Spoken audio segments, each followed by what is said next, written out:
Boss Idol. Magtulungan lang tayo. Sa office na lang po namin, ma'am. Office na lang. Sa office na lang po. Sino na lang po. Sa office na lang si Berpan. Boss! Bibigyan ko kayo rin. Oy, pinaklas natin yun dun eh. Kaya naman.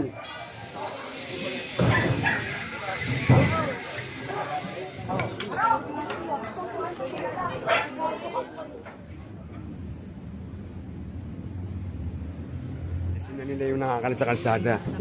Utang ng loob, maawa naman kayo sa amin. Hindi ba yung napapagod? Bakit? Ikaw? Pagod eh. Paulit-ulit na lang? Paulit-ulit na lang kami. Gigibal ba? Hindi ba gigibal? Hirapan ka yan.